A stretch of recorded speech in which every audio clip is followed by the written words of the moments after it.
Be me. 28 years old, living in my landlord's basement apartment in a sketchy part of town where the rent is actually affordable.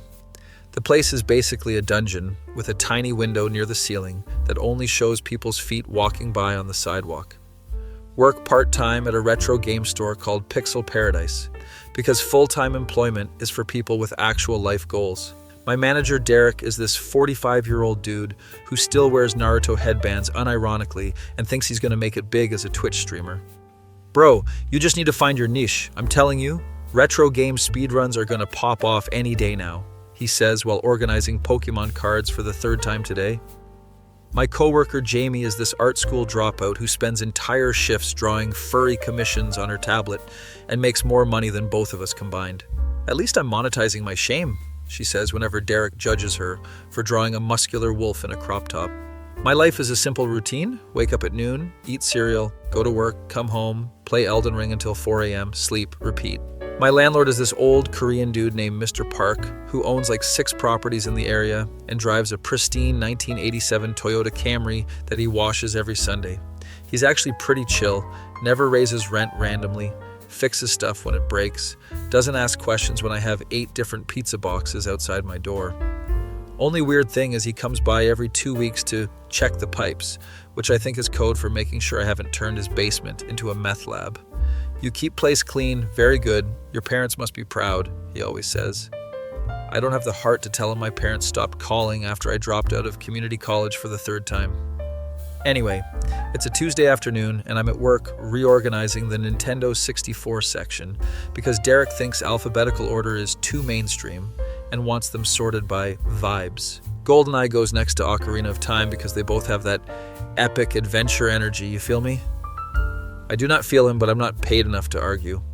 Door opens and this girl walks in wearing an oversized Cowboy Bebop hoodie, ripped jeans, and beaten up Converse. She's got this alternative look going on, dark hair with purple streaks, multiple ear piercings, the whole 9 yards. She immediately walks to the RPG section and starts browsing like she actually knows what she's looking for.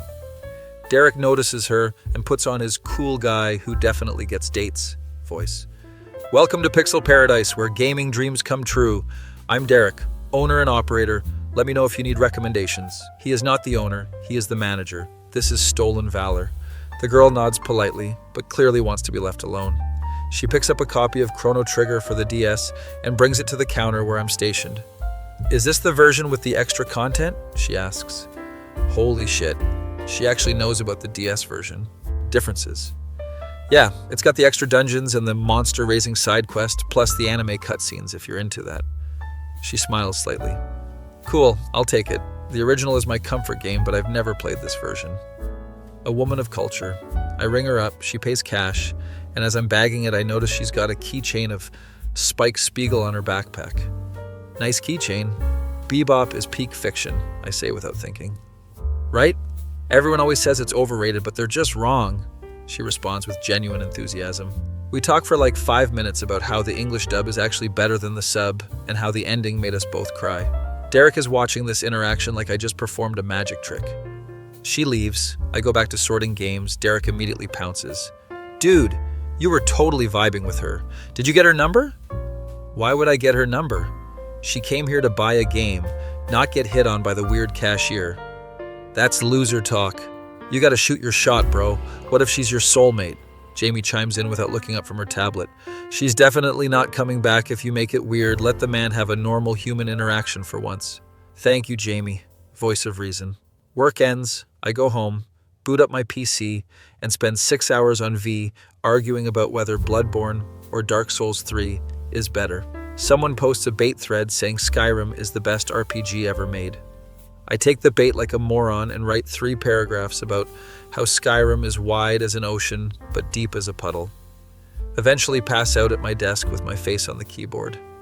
Next day is my day off, so naturally I don't leave the basement except to grab food delivery from the stairs.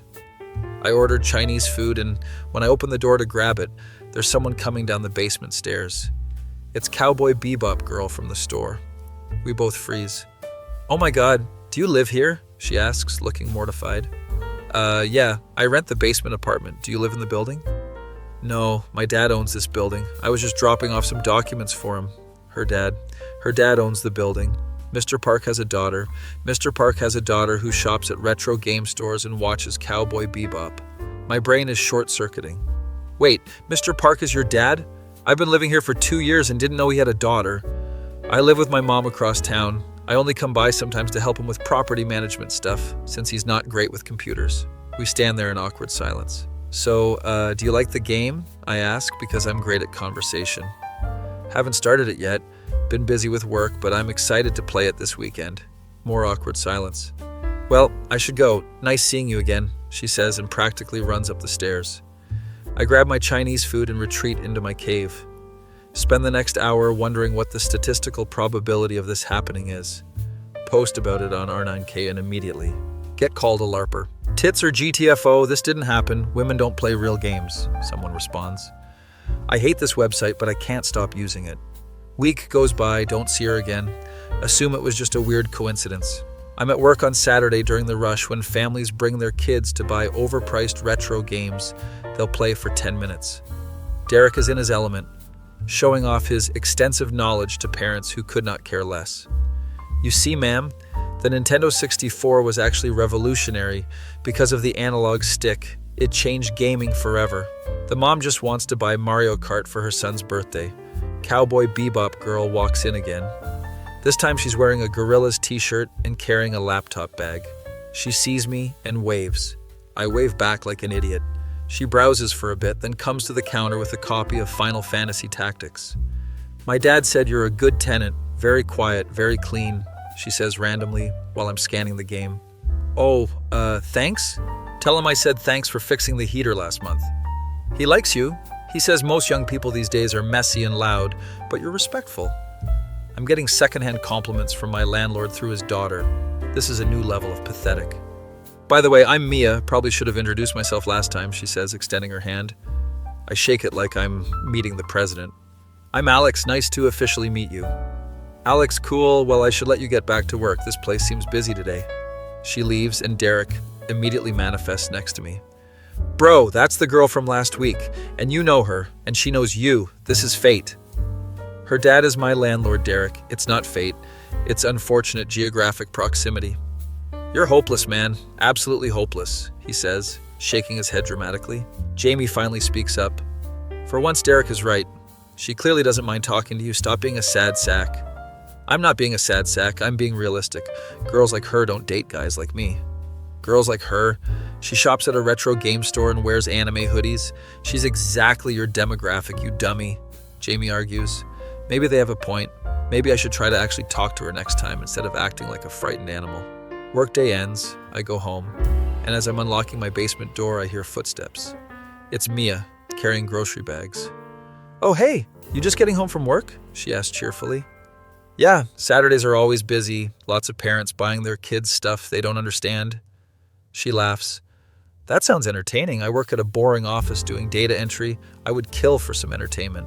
We chat for a few minutes about her job and how she's saving up to go back to school for graphic design.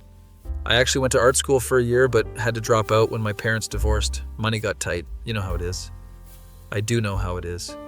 What about you? Are you planning to do the game? Store thing long term? She asks. Loaded question. Honestly, no idea. I'm kind of just existing right now, taking it day by day. She nods like she understands. Yeah, I feel that sometimes just surviving is enough. People put too much pressure on having everything figured out. This girl gets it.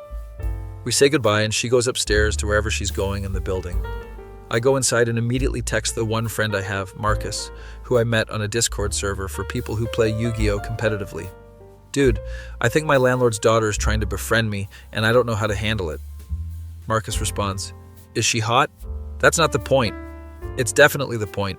If she's hot and talking to you voluntarily, then you need to wife her up immediately. Marcus is not helpful. Couple days pass and I'm playing Apex Legends at 2 a.m. when I hear music coming from above. It's not loud, but I can hear it through the ceiling. Sounds like someone's playing Tame Impala. I ignore it and keep playing. Next night, same thing. Music at 2 a.m. Third night. I'm curious, so I actually go upstairs to investigate. The music is coming from the first floor apartment. I knock gently. Mia opens the door wearing pajama pants and an old Radiohead shirt. "Oh, hey Alex, is my music too loud? I'm so sorry." No, it's fine. I was just curious who else in this building has good taste in music. She invites me in, and her apartment is like the cool, artsy version of my cave. She's got movie posters on the walls, Eternal Sunshine of the Spotless Mind, Lost in Translation, Scott Pilgrim vs. the World. Her desk is covered in sketches and a Wacom tablet. "You draw?" I ask. "Trying to. I'm not very good, but it's therapeutic. Helps me decompress after work." I look at her sketches, and they're actually pretty decent. Lots of character designs and landscape studies. "These are way better than not very good. You've got actual skill here." She blushes slightly. "Thanks. I'm trying to build a portfolio so I can apply to some design programs next year." We end up talking until 4 a.m. about our favorite movies, music, games, literally everything. She's into the same weird indie stuff I am, loves Kendrick Lamar's old albums, has strong opinions about which Miyazaki film is best. "Princess Mononoke is his magnum opus, and I will die on this hill," she declares passionately. "Spirited Away has better character development, though. We argue about anime films like it's a matter of life and death." Eventually, I realize how late it is. "Shit, sorry, I didn't mean to keep you up all night." "Are you kidding? This is the most fun I've had in months. Most people I meet think I'm weird for being into this stuff." "Same. My coworkers are cool, but Derek thinks anything made after 2010 is trash, and Jamie only cares about her furry art commissions." Mia laughs. "You should come by tomorrow night. I'm doing a movie marathon, watching all the Edgar Wright films in order." "Is this a date?" This might be a date." "Yeah, definitely. What time?" "Like 7? I'll order pizza." I agree and float back down to my basement. Post on TV, asking if watching movies with a girl alone in her apartment counts as a date. "You're already friend-zoned, bro. She sees you as her gay best friend," someone responds. "TV is a pit of despair and none of you have ever touched a woman." I type back before closing the tab. Next day at work, I'm distracted as hell. Derek notices. "You good, man? You've been staring at that copy of Metroid for like 5 minutes." "I think I have a date tonight, but I'm not sure if it's actually a date or just hanging out." Derek gasps dramatically like I just announced I'm getting married. "With who?" "The girl who's been coming in, Mia. She invited me to watch movies at her place." Derek grabs my shoulders. "This is it. This is your moment. You need to dress nice, wear cologne, bring flowers." "It's a casual movie night, Derek. I'm not proposing." Jamie interjects. "Don't listen to him. Just be yourself. If she invited you over, she clearly likes hanging out with you." "But what if I mess it up?" "Then you mess it up. Who cares?" "At least you tried," Jamie says pragmatically. Work drags on forever, but eventually it's 6 p.m. and I'm free. I go home and actually shower, put on clean clothes, debate wearing the one nice button-up shirt I own, but decide that's too much. Settle on a plain black t-shirt and jeans, spray some cologne that I bought 3 years ago and I've used twice. Check myself in the mirror. I look like a slightly less depressed version of myself. Good enough. At exactly 7 p.m., I go upstairs and knock. Mia opens the door and she's also wearing casual clothes, band t-shirt, and shorts. Perfect timing. Pizza just got here. Her apartment smells amazing. She's got candles lit and everything. We settle on her couch and start with Shaun of the Dead. Halfway through the movie, she shifts closer to me. I'm frozen, don't know what to do. By the time Hot Fuzz starts, we're sitting pretty close, our arms touching. My heart is beating so loud I'm worried she can hear it. During a quiet scene, she says, "I'm really glad you moved into this building." "Yeah? Why's that?" "Because everyone else here is like elderly couples or grad students who are never home. It's nice having someone my age around who gets my references." We finish the second movie, and she suggests we take a break before starting The World's End. We end up on her balcony, which overlooks the street, smoking cigarettes she bummed from her coworker. I don't usually smoke, but tonight I'm living dangerously. "Can I ask you something?" she says, flicking ash over the railing. "Sure." "Do you ever feel like you're just going through the motions, like you're waiting for your real life to start?" "Damn," calling me out. Literally every single day, I feel like I'm in this weird liminal space where I'm not a kid anymore, but I'm also not a real adult. Exactly. Everyone my age is getting married, buying houses, having kids, and I'm just here playing video games and watching anime like I'm still 16. Hey, nothing wrong with that. Society's timeline is arbitrary anyway. Who decided we have to have our lives together by 30? She looks at me with this expression I can't quite read. "You're easy to talk to, you know that?" I've been told I'm a good listener, probably because I don't have much else going on. Stop doing that. Doing what? Putting yourself down, it's annoying. You're clearly smart and interesting. Own it. No one has ever told me to own anything about myself. We go back inside and start the third movie. She falls asleep halfway through, her head ending up on my shoulder. I don't move, barely breathe, just sit there like a statue while the movie plays. When it ends, I gently wake her up. Oh my God, I'm so sorry. I've been working doubles all week and I'm exhausted. It's cool. I should probably head out anyway. It's late. She walks me to the door. Thanks for coming over. This was really fun. We should do it again sometime. Definitely. Just let me know when. There's this moment where we're just standing there, and I think maybe I should hug her or something, but I chicken out and just wave. Smooth. I go back to my basement and immediately regret not making a move. Text Marcus. I had a movie night with Landlord's daughter. She fell asleep on my shoulder. I did nothing. Marcus. You're useless. Absolutely useless.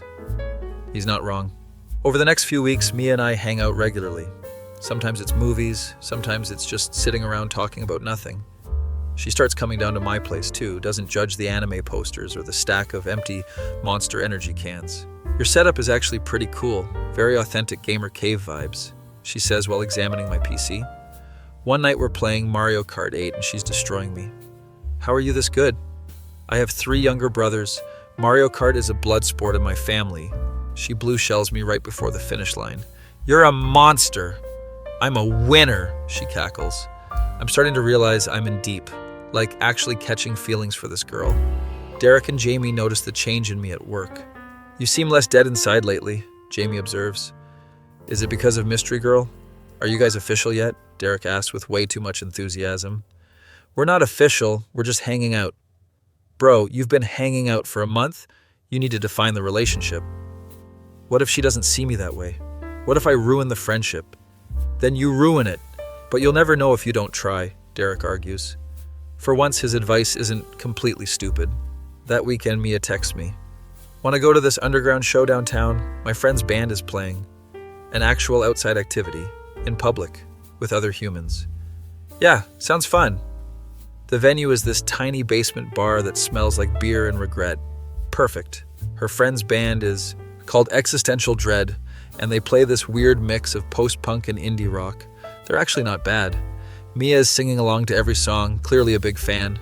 Between sets we're at the bar and some dude tries to hit on her. Hey, I like your hair, very anime protagonist, he says with a greasy smile. Mia looks uncomfortable. Thanks, I'm here with someone though, she says, gesturing to me. The dude looks me up and down. This your boyfriend?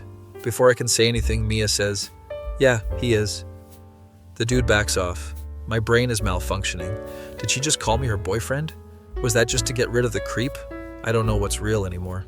We leave the venue around midnight and walk back to her car. Sorry for throwing you under the bus back there. That guy was giving me weird vibes, she says. It's cool, happy to be your fake boyfriend for creep deterrent purposes. She stops walking. What if it wasn't fake? My heart stops. What? What if I actually wanted you to be my boyfriend? Like, for real? Is this happening? Is this actually happening? I would say that I've been hoping you'd say something like that for weeks, but I was too scared to bring it up. She smiles, this big, genuine smile. Really? I thought you just saw me as a friend. Are you kidding? I've been low-key obsessed with you since you walked into the game store. We both laugh at how stupid we've been. So, are we doing this? She asks. Yeah, we're doing this. She kisses me right there on the sidewalk. It's not some Hollywood movie kiss. It's awkward, and our noses bump, and we both start laughing. But it's perfect. We get back to the building, and she invites me up to her apartment. We stay up until sunrise, just talking and making out like teenagers. At some point, she says, my dad is going to be so confused when he finds out we're dating. Oh God, I didn't even think about that. Is he going to raise my rent? He better not. I'll fight him. Next morning, I wake up on her couch. She made coffee. Morning, boyfriend, she says, handing me a mug. Boyfriend? I'm someone's boyfriend. This is the weirdest timeline. I go downstairs to change and immediately text Marcus. Dude, I have a girlfriend. Marcus, what? How? When? I need details. I give him the full rundown. Marcus, I'm proud of you, man. You actually did something instead of just posting about it online. Fair point. At work on Monday, Derek immediately knows something happened. You're smiling. You never smile. What happened? Mia and I are dating now. Derek literally screams, I knew it. I called it. Jamie, pay up. You guys bet on my love life? Jamie hands Derek a $20 bill. I said it would take you 2 months. Derek said 1 month. He won. I'm surrounded by jackals. Weeks go by and everything is going great. Mia and I are doing normal couple stuff, watching shows together, getting food, playing co-op games. She's really into Stardew Valley and made us a shared farm. We're going have the most profitable farm in Pelican Town, she declares. Her dad still doesn't know we're dating. Every time he comes by to check on the building, Mia and I act like casual neighbors. This is so stupid. Why are we hiding this? I ask after Mr. Park leaves one day. Because he's super protective and I don't know how he'll react to me dating his tenant. I'm a great tenant though.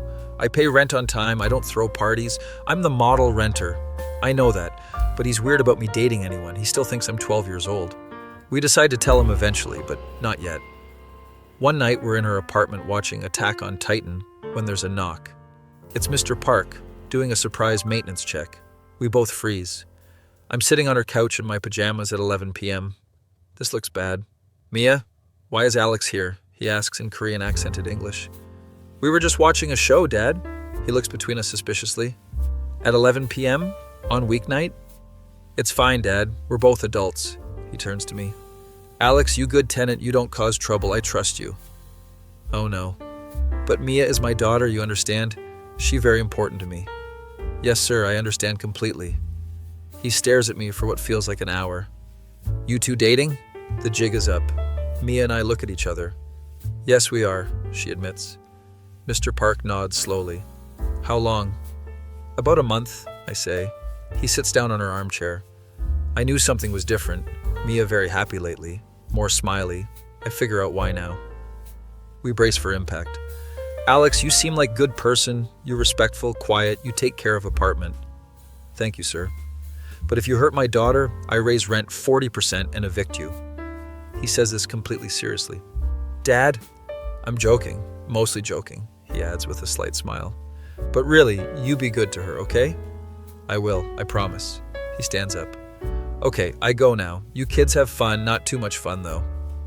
After he leaves, we both exhale. That went better than expected, Mia says. He threatened to evict me. Yeah, but he smiled after. That means he likes you. That night I lay in bed thinking about how my life went from lonely basement dweller to having an actual girlfriend who my landlord father approved of. Post on R9K about finally making it out of the abyss. Fake and gay, women aren't real, someone comments. I close the tab and text Mia goodnight. She sends back a heart emoji. I stare at it for like 5 minutes like an idiot. Life is weird, life is good. My face when I went from rotting in a basement to dating my landlord's daughter in the span of 2 months. Be me. 3 months into dating Mia, and life is actually good for once. Still living in the basement, still working at Pixel Paradise, but now I have someone who actually wants to spend time with me. Mr. Park has been surprisingly cool about the whole situation, occasionally gives me a thumbs up when he sees us together. You make my daughter happy, this is good, but remember I still landlord, he says while collecting rent. One Saturday I'm at work and Derek is having a meltdown because corporate wants him to reorganize the entire store. They want us to put new releases at the front. Do you know what that means? It means hiding the soul of the store. Jamie is ignoring him while finishing a commission of what appears to be a dragon in a maid outfit. Derek, literally every store puts new releases at the front. This isn't a conspiracy, she says without looking up. It's about the principle. Jamie, we're selling out. My phone buzzes. It's Mia. Emergency. My roommate bailed on our lease and I can't afford the rent alone, having a crisis. Oh damn. Mia has been living with her friend Tessa in an apartment across town, but apparently Tessa got a job offer in another state. That sucks. What are you gonna do? IDK, maybe move back with my mom temporarily, but she lives like an hour away and the commute would kill me. I'm about to respond when Derek snatches my phone. Is this Mia? Tell her she can move in with you. He's yelling into my phone before I can stop him. I grab it back. Sorry, Derek is being Derek, but that's actually not a terrible idea if you want. Long pause. You'd be okay with me moving into your basement apartment? I mean, it's not glamorous, but rent is cheap and you'd be close to work? Let me think about it and talk to my dad. Conversation ends and Derek is looking at me like a proud parent. You just asked her to move in. This is huge. I didn't ask. I offered a solution to her problem.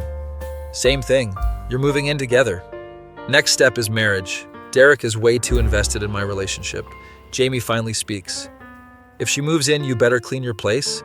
I've seen your Instagram stories. It looks like a trash goblin lives there. She's not wrong. Spend my entire day off deep cleaning the apartment. Throw away approximately 47 empty energy drink cans. Find a pizza box under my bed from 2 months ago. Discover I own way too many graphic t-shirts with anime girls on them. Maybe hide those in the back of the closet. Organize my game collection so it doesn't look like a hoarder lives here. By the end, I'm exhausted, but the place looks almost livable. Mia comes by that evening to check it out with fresh eyes. Wow, you actually cleaned. I'm impressed. Did you think I lived in filth? I mean, I've seen your setup before. It was giving depression nest vibes. Fair. We talked seriously about the moving in situation. My dad said he's okay with it as long as I pay half the rent and we're serious about the relationship. I'm serious if you're serious. I'm serious. This isn't just some casual thing for me, she says, looking me directly in the eyes. My heart does a weird flutter thing. Then let's do it. You can move in whenever. She kisses me. This is either going to be the best decision ever or we're going to kill each other. Probably both. Moving day is chaos. Mia has so much stuff. Why do you need 15 different plants? They're my children. I can't abandon them. Her friend group shows up to help. Tessa, who's moving out, another girl named Riley who works at a coffee shop, and this dude named Kevin who apparently went to high school with Mia. Kevin is one of those overly friendly guys who does CrossFit and won't shut up about it. Bro, you should come to my gym. First session is free. We could get you shredded. I'm like 140 pounds soaking wet. I don't think I'm going to get shredded. Thanks, man. I'll think about it. I lie. Riley immediately clicks with me over our shared love of indie music. You listen to Car Seat Headrest? Finally, someone with taste. Mia's always trying to get me into weird jazz fusion. Hey, jazz fusion is art, Mia yells while carrying a box of books. Tessa is quiet but efficient, organizing everything like a military operation. Kitchen stuff goes here, bathroom stuff there, bedroom stuff in the bedroom. This isn't rocket science, people. By evening, the apartment looks completely different. Mia's plants are everywhere. Her art is on the walls. Her clothes are mixed with mine in the closet. It looks like people actually live here instead of just one sad dude surviving. After everyone leaves, we order Thai food and sit on the floor surrounded by boxes. We really did this, huh?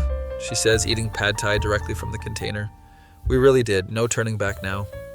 You nervous? Terrified, you? Same, but good terrified, like roller coaster terrified. First week of living together is an adjustment. Turns out Mia is a morning person, and I am very much not. How are you awake at 7 a.m.? The sun isn't even fully up. I have work at 9. Some of us have normal jobs. She makes coffee every morning, and the smell wakes me up even when I want to sleep until noon on my days off. We have a chore wheel that she insisted on making. We're not going to be that couple that fights about dishes. Bold of her to assume we won't fight about dishes. We fight about dishes within 3 days. I'll do them later. Why does it have to be right now? Because later never comes. They'll sit there for 3 days. She's right, but I'll never admit it. Work at the game store becomes more tolerable because I know I'm going home to someone. Derek notices the change. You're less dead inside lately. Cohabitation is doing you good. Or maybe I'm just in a good mood.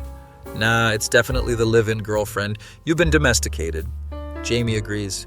You packed a lunch today. You never pack lunch. This is Mia's influence. She said, I spend too much money on fast food. See? Domesticated, Derek declares triumphantly. One random Tuesday, Mia texts me at work. We need to talk when you get home. Every person in a relationship knows these are the worst words possible.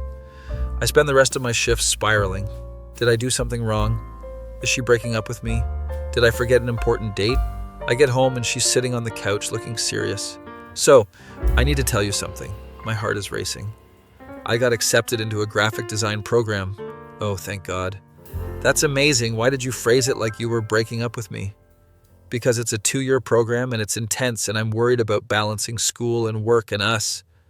We talk it through and I assure her we'll figure it out. We're a team now. We'll make it work. She tears up a little. Why are you crying? Because you're being supportive and I was worried you'd be weird about it. Why would I be weird about you following your dreams?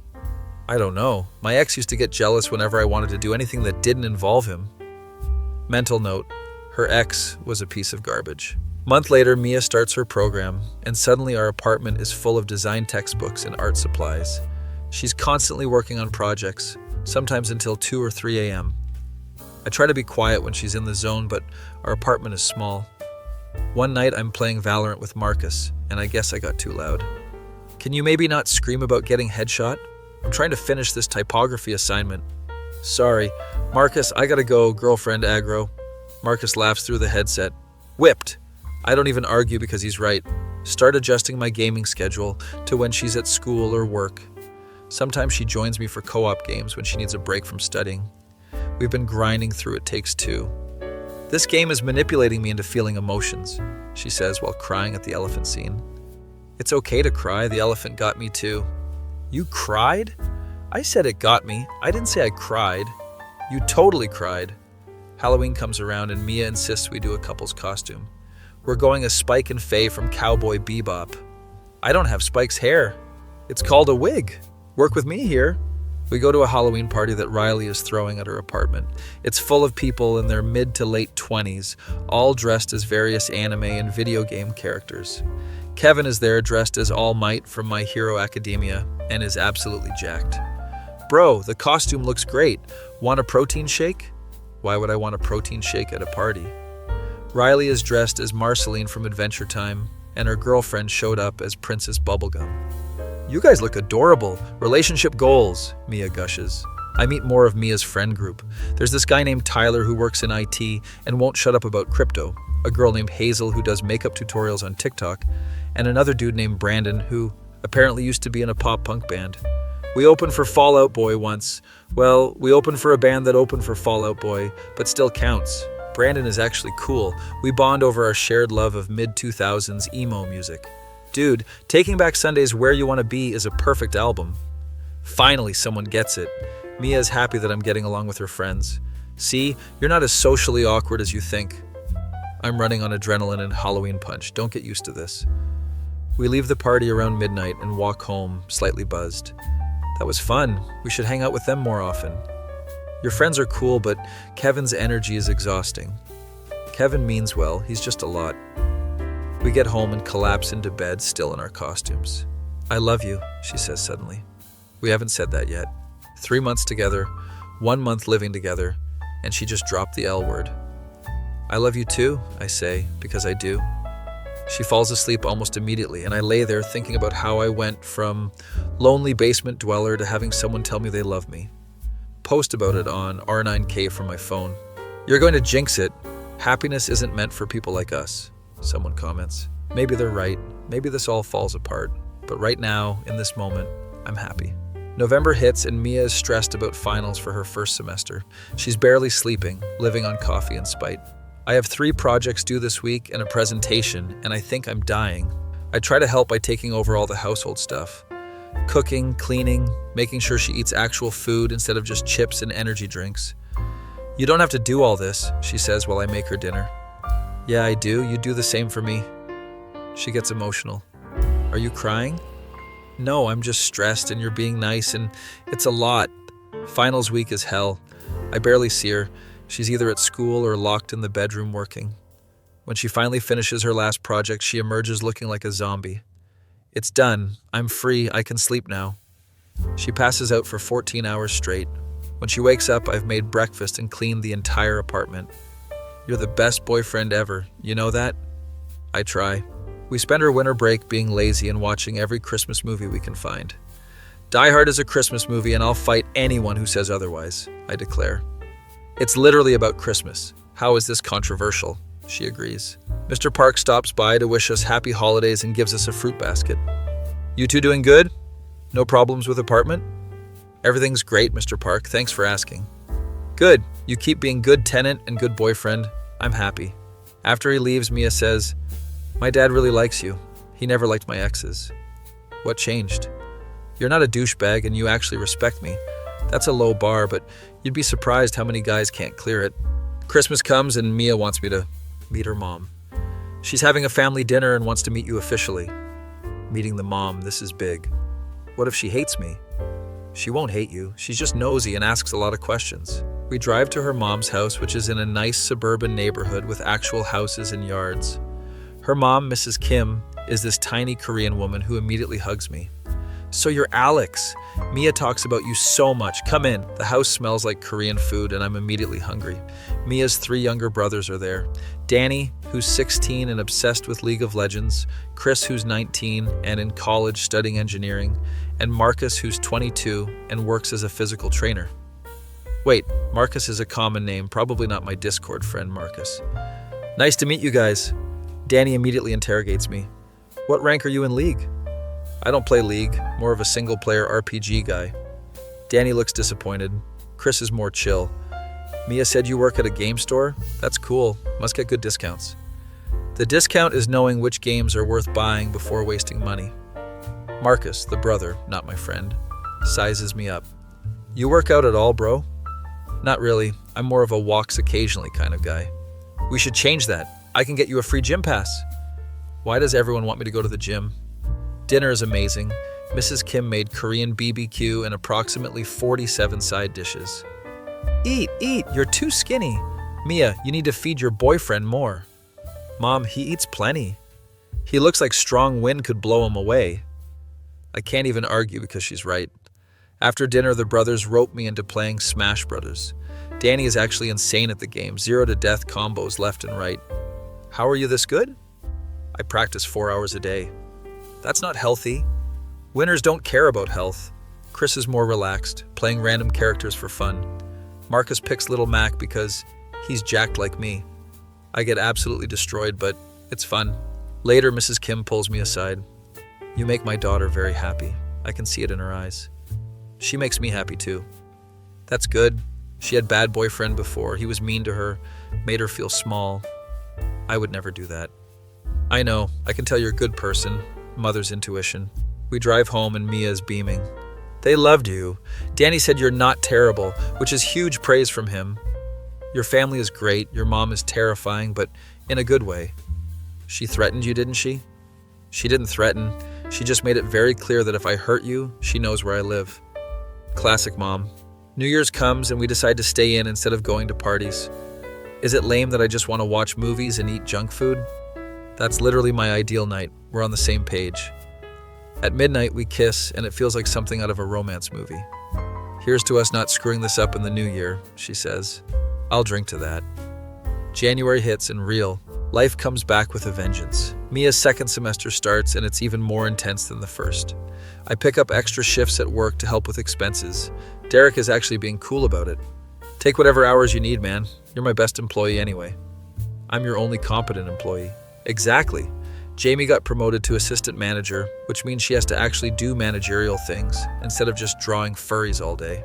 "This is my villain origin story. I have to do inventory now," she complains. "You make more money though?" "True, but at what cost? My dignity?" One Saturday, this kid comes in with his dad looking for a specific game. "Do you have Earthbound for the SNES?" I check our inventory. "We have a copy, but it's expensive. Cartridge only is $200. The dad's eyes go wide. "For a 20-year-old game? It's rare and people really want it. Retro game market is wild." The kid looks devastated. "Dad, please, all my friends have it."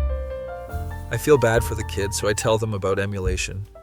You can play it legally on a Nintendo Switch online or use an emulator on PC. The dad looks relieved. "Thank you, that's much more reasonable." After they leave, Derek looks at me. "You just cost us a $200 sale." "Yeah, but that kid's going to actually get to play the game instead of his dad dropping rent money on a plastic cartridge." Derek considers this. "You're a better person than me. I would have pushed the sale. That's why you're management material, and I'm just a cashier." Winter turns into spring and things are good, but also stressful. Mia and I have our first real fight over something stupid. She's mad that I left dishes in the sink overnight. We agreed to clean as we go. It was 2 a.m. and I was tired. "I'll do them in the morning." You always say that and then they sit there for days. It escalates into this big argument about household responsibilities. Maybe if you didn't leave your art supplies everywhere, I'd have space to put things away. My art supplies have designated spots. Your designated spots are covering 60% of our apartment. We both storm off to different parts of the apartment, which is difficult because it's tiny. I'm in the bedroom. She's in the bathroom. After an hour of silence, I text her. "I'm sorry, that was dumb. I'll do better with the dishes." She texts back, I'm sorry too, I'm stressed about school and took it out on you. We meet in the hallway and hug it out. First fight as live-in couple, we survived, she says. Barely. I thought you were going to throw something at me. I considered it. We established better communication and actually stick to the chore wheel. Turns out living with someone requires effort. Who knew? April comes around and it's our 6-month anniversary of living together. Mia surprises me by making reservations at this fancy restaurant. We're celebrating. We survived 6 months without killing each other. That's worth celebrating. Dinner's nice. She got dressed up and I wore the one button-up shirt I own. You clean up nice, she says. You always look good. Smooth talker. After dinner, we walk around downtown looking at the city lights. You ever think about the future? She asks. Like flying cars' future or our future? Our future, dummy. Sometimes, yeah, I think about what we'll be doing in 5 years. And hopefully still together. Maybe you'll be doing graphic design professionally. Maybe I'll have figured out what I actually want to do with my life. That sounds nice. Stable, but still figuring things out. We sit on a bench by the river. I don't need you to have everything figured out. I just need you to be present, you know? I can do present. Good, because I'm not going anywhere. We go home and spend the rest of the night watching old episodes of Community. Troy and Abbott are the ideal friendship, she declares. Facts. May rolls around and work gets weird. Corporate decides they want to modernize the store, which means getting rid of a bunch of retro stuff. Derek is having daily meltdowns. They want us to focus on new releases and merch. This is a betrayal of everything we stand for. Jamie is less concerned. They're going to pay us more and give us better benefits. I'm not complaining. You've changed, Jamie. You used to be cool. I was never cool. I just tolerated your nonsense because the job was low stress. The store gets renovated over a week and it looks completely different. Less cluttered, more organized. Actually kind of nice. I hate it. It's lost its soul, Derek says mournfully. It looks professional, Derek. That's a good thing. You're dead to me. Sales actually improve because normal people can navigate the store now. Who would have thought organization helps business? Derek refuses to acknowledge this. We've sold out. We're corporate shills now. Derek, we were always corporate. We have a corporate logo on our shirts. That's different. I get home and tell Mia about the work drama. Your manager sounds exhausting. He is, but he means well. Just very passionate about outdated business models. She's working on a final project that's due next week. Can you look at this and tell me if it's garbage? I look at her design portfolio, and it's actually impressive. This is really good. You've improved so much since you started. You're just saying that because you're my boyfriend. I'm saying it because it's true. You're talented. She gets emotional again. Why are you crying? Because I'm stressed and you're being supportive and I haven't slept properly in 3 days. Okay, you're going to submit this project and then you're going to sleep for 12 hours. I can't. I have so much to do. Mia, you're going to burn out. Take a break. She reluctantly agrees and we watch dumb YouTube videos until she falls asleep. Finals end and Mia officially finishes her first year of the program. I survived. I didn't think I would, but I did. To celebrate by doing absolutely nothing for an entire weekend. Just movies, video games, and ordering way too much takeout. This is the life. No responsibilities, just vibes, she says while eating Chinese food in her pajamas at 2 p.m. We should do nothing more often. Agreed. Marcus, my Discord friend, not her brother, finally asked to meet up in person. Dude, I'm visiting your city next month. We should grab food, I tell Mia, and she's excited. You're going to meet your internet friend. What if he's a serial killer? He's not a serial killer. We've been friends for 3 years. That's exactly what a serial killer would do, play the long game. When Marcus visits, he's actually cool, looks exactly like his profile picture, which is rare. We meet at a ramen place and immediately fall into our usual banter. So this is the famous girlfriend who domesticated you? I'm not domesticated. Mia laughs. You packed matching Tupperware for lunch yesterday. That's not domestication, that's practical meal planning. Marcus and Mia get along great, which is a relief. You're good for him. He used to be way more depressed in the Discord. He's still depressed, just functional now, Mia jokes. Hey, I'm right here. We spend the afternoon showing Marcus around the city and introducing him to Derek and Jamie. Derek immediately tries to sell Marcus a copy of Pokemon Stadium. Bro, you need this. It's a classic. I don't own an N64. That's okay. We sell those too. Jamie rescues Marcus. Ignore Derek. He's in sales mode. There's no escape once he starts. That night, we all go to a bar and Marcus reveals he's actually moving to our city for a job. You're moving here? Yeah, man. Got a software dev job that starts in 2 months. Figured why not? I'm going to have an actual friend in the same city. This is unprecedented. June comes and life has settled into a comfortable routine. Work, home, Mia, friends, repeat. It's not exciting, but it's stable. And for the first time in my life, I'm genuinely content. We're lying in bed one night and Mia asks, "Are you happy?" Yeah, weirdly enough, I am. Me too, this is nice. Just nice? Okay, it's really nice. Happy now? Very. She falls asleep and I stare at the ceiling thinking about how lucky I am. Went from posting on R9Kthos about how lonely I was to having a girlfriend, a decent job, and actual friends. Life is strange.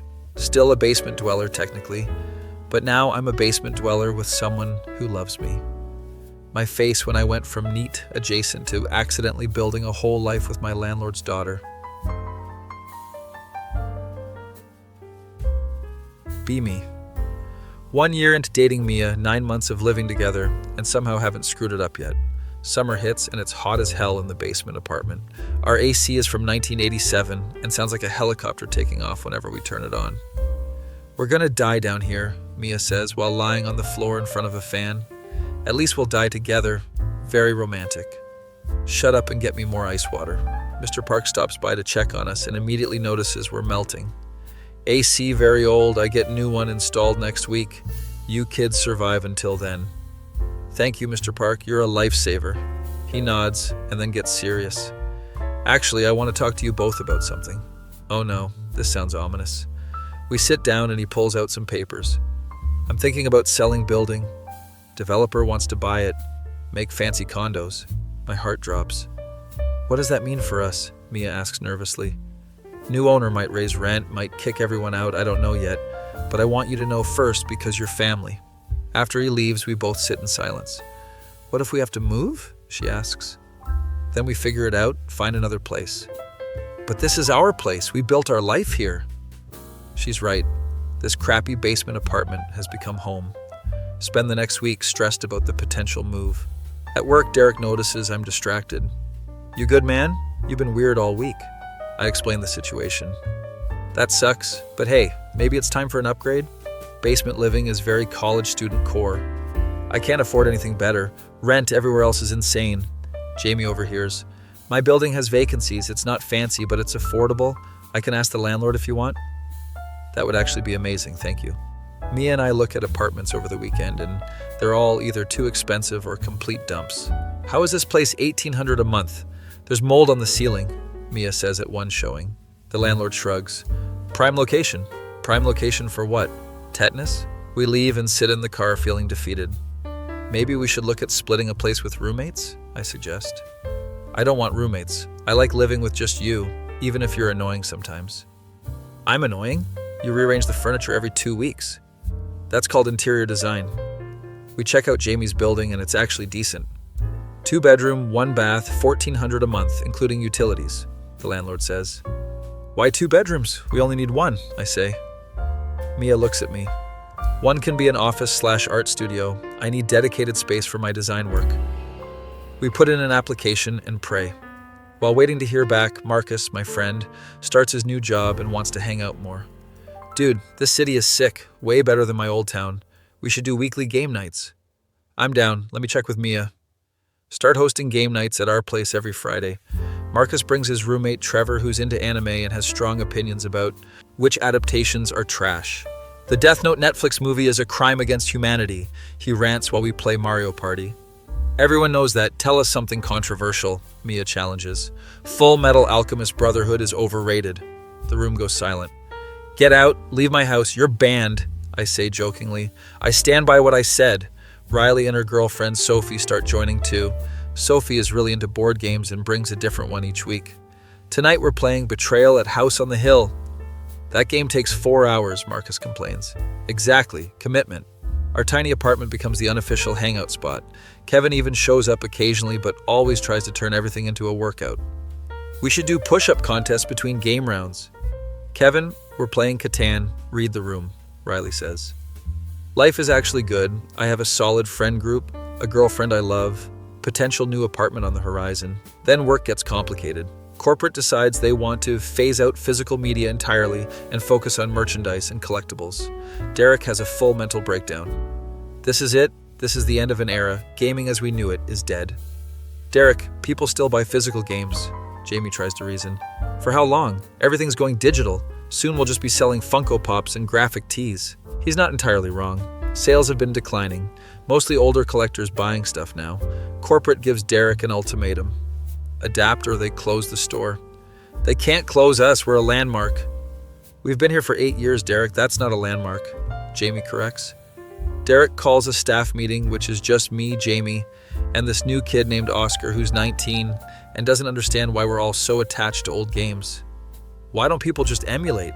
It's free and easier, Oscar asks innocently. Derek looks personally offended. Because physical media has soul. You can't smell a ROM file. You can't feel the weight of a cartridge. You're weird, man, Oscar says flatly. Store gets restructured. We start carrying more merchandise, fewer games. It's depressing, but also weirdly successful. Turns out people love buying overpriced anime figures. I hate that this is working, Derek admits while restocking Naruto headbands. Get a call from Jamie's landlord. Our application was approved. We got the apartment, Mia screams and jumps on me. We're moving up in the world, literally. We'll be on the 2nd floor. Tell Mr. Park, and he's happy for us, but also sad. You've been good tenants. I will miss having you here, but I understand you need more space. Thank you for everything, Mr. Park. You've been an amazing landlord. You take care of my daughter, that's all I ask. Always. Moving Day Part 2 is somehow more chaotic than the first time. Mia has acquired even more stuff over the past year. How do you have more plants now? They reproduce. I can't control nature. Marcus and Trevor help us move, along with Mia's brothers. Chris and Marcus, her brother, immediately start critiquing our lifting technique. Bro, you gotta lift with your legs, not your back. I'm lifting a box of video games, not a refrigerator. Danny is more interested in exploring our new place. This is so much better than the basement. You guys have actual windows. Revolutionary concept, I know. New apartment is objectively better in every way. More space, better lighting, AC that doesn't sound demonic.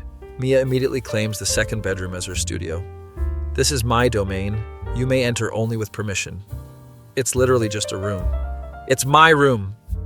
We spend the first week just organizing and decorating. Mia has a vision, and I am merely along for the ride. We need to make it feel like home. It already feels like home. You're here. That was actually smooth. I'm impressed. She kisses me and then immediately goes back to arranging furniture. Settle into the new place, and it's like starting fresh. Different vibe, different energy. Still us, though. Work continues to be weird but stable. Derek has accepted the new reality and actually gets into selling merchandise. This Chainsaw Man figure is limited edition. Very collectible, he tells a customer. You've become everything you hated, I whisper. Shut up, I'm making commission. Jamie gets promoted again. Now she's basically running the store. How did I become the responsible one? I draw furry art for money. Character development, I suggest. Oscar is actually pretty cool once you get past his zoomer energy. You guys are like the older siblings I never wanted, he says cheerfully. We're not that old, I protest. You're almost 30, that's ancient. I die a little inside. Mia starts her 2nd year of design school and lands an internship at a local agency.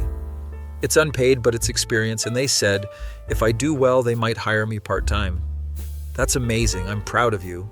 She's juggling school, internship, and our relationship like a pro. Meanwhile, I'm still trying to figure out what I want to do long-term. Do you ever think about going back to school? She asks one night. Sometimes, but for what? I don't even know what I'd study. You're good with people, good at explaining things, maybe teaching. Teaching what? How to waste your 20s working retail? Stop it. You're not wasting anything. You're learning what you don't want. That's valuable. She always knows what to say. Halloween rolls around again and we decide to go bigger with costumes. We're doing Howl and Sophie from Howl's Moving Castle. I have to bleach my hair blonde? It's temporary spray, stop being dramatic. Riley's Halloween party is even bigger this year. Kevin shows up as Saitama from One Punch Man because he's jacked and bald, like me will be someday. You're not bald, Kevin, Sophie points out. Not yet, but male pattern baldness runs in my family. I'm preparing. Trevor is dressed as L from Death Note, and stays in character all night. The probability of someone spiking the punch is 73.6%, he says while calculating on his phone. Trevor, you're at a party. Relax, Marcus says while dressed as Luffy. Mia and I win the costume contest, which is just Riley's girlfriend giving out candy to people she likes. You guys look adorable, relationship goals, Sophie gushes. On the way home, Mia gets serious. Do you see us doing this long term? Doing what? Halloween costumes? No dummy, US, together, future planning type stuff. Yeah, I can't really imagine doing life without you at this point. Good, because I'm not going anywhere. You're stuck with me. Best case scenario, honestly. November is stressful for both of us.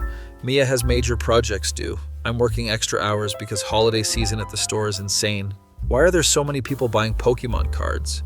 Oscar asks while restocking for the 5th time today. Because adults are trying to relive their childhood through cardboard rectangles, Jamie explains. That's sad. That's our target demographic. I get home late most nights and Mia is usually passed out at her desk. Gently wake her up and make her go to actual bed. I have so much work to do. You can't work if you're dead from exhaustion, come on. We're both running on fumes, but we make it work. Thanksgiving comes and both our families want us to visit. We should alternate, your family this year, mine next year, Mia suggests. We end up doing Thanksgiving with her family and it's chaotic as always. Her brothers are arguing about football, her mom is stress cooking, her dad is just trying to watch the game in peace. Why is family gathering so loud? Mr. Park asked me.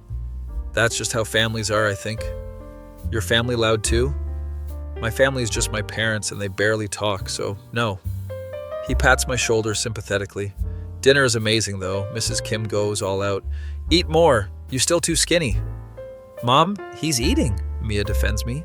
He needs more meat on bones, girls don't like skinny boys. I like him exactly how he is. You settle, you could do better. Mom, I'm laughing because this is exactly how I imagine Korean mom energy. After dinner, the brothers drag me into playing video games again. Danny has gotten even better somehow. How are you doing this? This isn't humanly possible. I'm just built different. Chris and Marcus are more interested in showing me their workout routines on their phones. Look at this split, very efficient, you should try it. I should, but I won't. You're lost, bro. December hits and store is absolute madness. People buying everything last minute, asking for recommendations they won't take. What's a good game for my nephew? He's 12. What kind of games does he like? I don't know, video games? That's not helpful, that's like saying he likes food. Woman gets offended and asks for a manager. Derek backs me up. He's right though, we need more information. Woman leaves in a huff. Retail during holidays is my villain origin story, I tell Jamie. At least you don't have to do inventory on Christmas Eve, that's my burden. R.I.P. to you. Mia and I decide to skip the big family gatherings and have our own Christmas.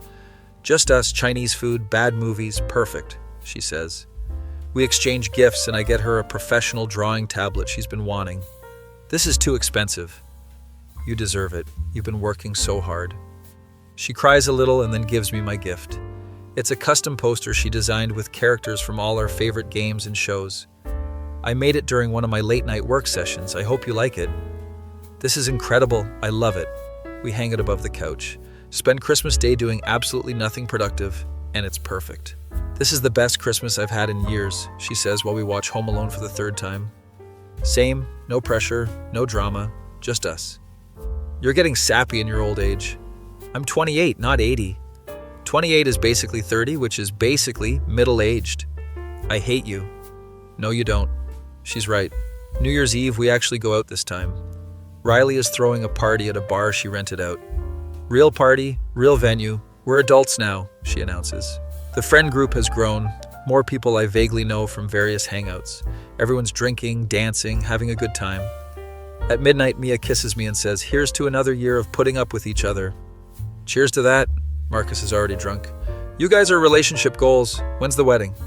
Slow down there, buddy. We're not even engaged. Yet. You said yet. I didn't say yet, but okay. January comes in harsh, both of us dealing with post-holiday depression. Why is real life so boring after the holidays? Mia complains.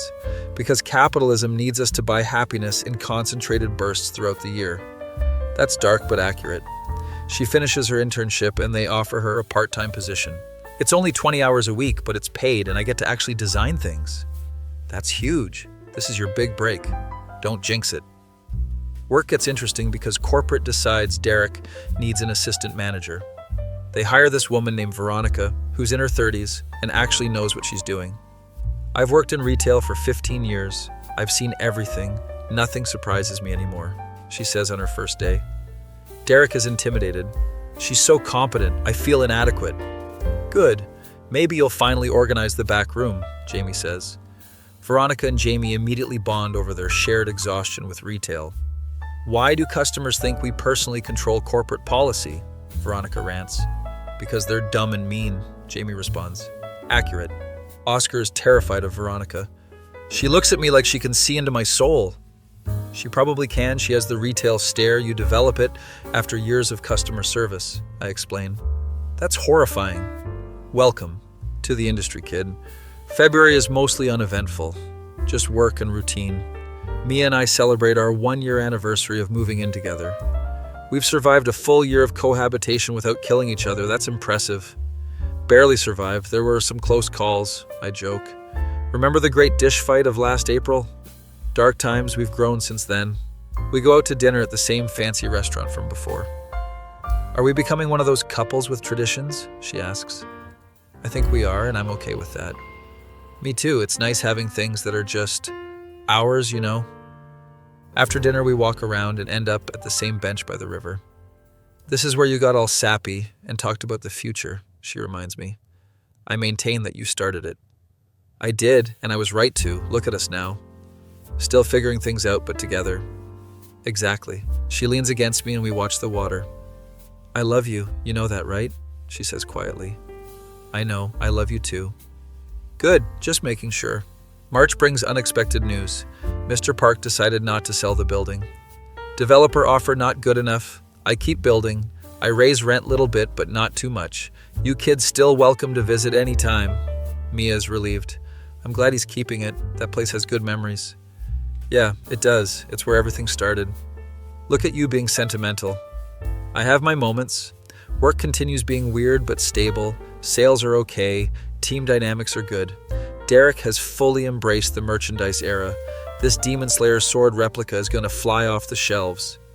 You hated this 6 months ago. That was old Derek. New Derek understands market trends. Jamie is basically running everything while Derek focuses on being the face of the store. I'm the idea guy. Jamie handles the boring stuff, Derek announces. The boring stuff is literally your job, Jamie responds. Semantics. Veronica has become everyone's work mom, always bringing in snacks and checking if we've eaten. Oscar, did you have breakfast? I had a Red Bull.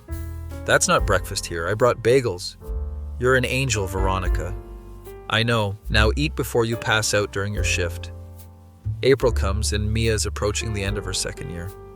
1 more year and I'll have my certificate. Then I can get a real design job. You already have a real job, though? A full-time real job with benefit, fair point. She's been building her portfolio and it's actually really impressive. You've gotten so much better. Remember when you first started and thought you sucked? I did suck. You were learning, that's different. Now look at you. Actual professional level work. She gets emotional. Why do you always make me cry? Because you're a crier. It's one of your defining traits. Shut up and hug me. I do. Friend group has weekly hangs now, usually at our place or Riley's. Trevor has gotten really into cooking and always brings food. I made Korean fried chicken from scratch. Trevor, this is incredible, Mia says while devouring a wing. Thanks. I've been watching YouTube tutorials. Kevin still tries to make everything active. We should go on a group hike.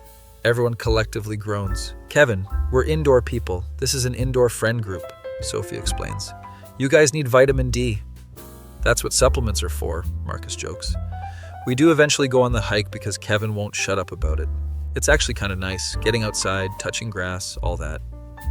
I hate that this is enjoyable, Riley complains while taking photos of the view. Character growth, Kevin cheers. May rolls around and I get promoted at work. You're senior sales associate now, congrats, Derek announces. What does that even mean? 25-cent raise and you get to train new employees. Wow, living the dream, Jamie laughs. Take what you can get in this economy. Mia is proud anyway. My boyfriend is moving up in the world.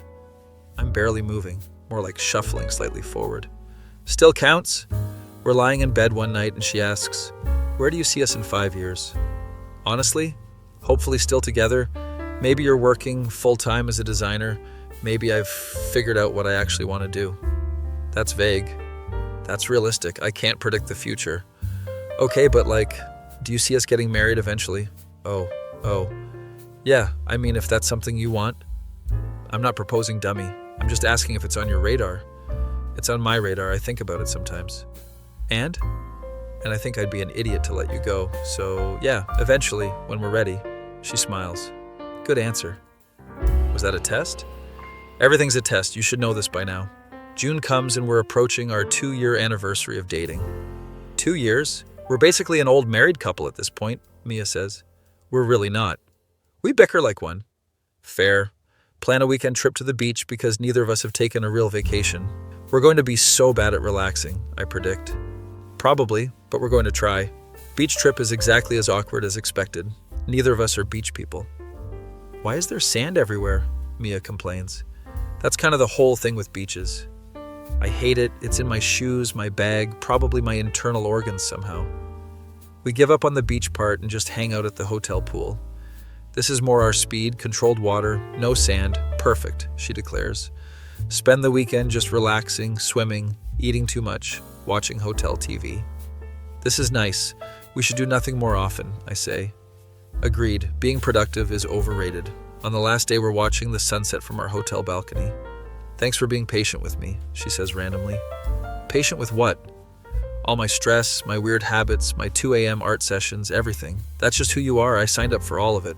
Still, not everyone would put up with it. Good thing I'm not everyone then. She kisses me. You're a keeper. You too. We drive back home and immediately return to normal life. Vacation is over. Back to the grind, she announces while checking her work email. That lasted long. Hey, bills don't pay themselves. July is quiet, just summer heat and routine. Work is steady. Mia is busy with her job and preparing for her final year of school. Friend group does a camping trip that Kevin organized. This is going to be a disaster, Marcus predicts. He's right. None of us know how to camp properly. Trevor tries to start a fire and nearly burns down the forest. I watched a tutorial, he defends himself. Watching and doing are different, Trevor, Riley yells while stomping out flames. We give up and just hang out in the parking lot of the campground, cooking hot dogs on a portable grill. This is pathetic, Sophie observes. This is realistic, I counter. We're millennial stereotypes, Mia laughs, and we're okay with that. August comes and Mia starts her final year of school. This is it, the home stretch. I can see the finish line. You're going to crush it. I better. I've invested too much time and money to fail now. She's more confident than when she started, more sure of herself. It's cool seeing her grow. Meanwhile, I'm still at the game store, but honestly, it's not bad. Good coworkers, decent pay, flexible schedule. Could be worse. Derek pulls me aside one day. You've been here for what, 3 years now? About that, yeah. You ever think about management? Not really. Why? Because Jamie's probably leaving next year. She got accepted to grad school and I'll need someone to step up. That's a big responsibility, Derek. I know, but you're reliable. Customers like you. Staff likes you. Think about it. I tell Mia that night. That's great. You should do it. I don't know if I want to be a retail manager long-term, though. Then don't do it long-term. Do it until you figure out what you actually want. She makes a good point. September brings cooler weather and a sense of things shifting. Marcus is dating someone he met at work. Trevor got promoted. Riley and Sophie are moving in together. Everyone's lives are progressing. Are we behind? I asked Mia one night. Behind what? I don't know. Life milestones. Everyone's doing big things. We're doing big things too. We're building a life together. That counts. Does it though? Yes, dummy. Stop comparing our timeline to everyone else's. We're exactly where we need to be. She's right, as usual. October means Halloween again. Our third one together. We're doing couples costumes again, right? She asks. Obviously, it's tradition now. We go as Morticia and Gomez Adams. You actually look good in a suit, Mia says when she sees me. I clean up okay. More than okay. Party is at Trevor's new place and it's huge. How do you afford this? Marcus asks, looking around. Roommates and good credit. Trevor responds cheerfully. Kevin shows up as Captain America. I'm dressed as America's ass. Please never say that again, Sophie begs. The night is fun. Everyone's in good spirits. Life feels stable. Mia and I leave early and walk home. 3 years of this and I'm not sick of you yet. That's impressive, she jokes. Give it time, I'm sure I'll annoy you eventually. You already annoy me. I've just accepted it as part of your charm. How romantic. November is stressful for Mia again. Final projects and thesis work.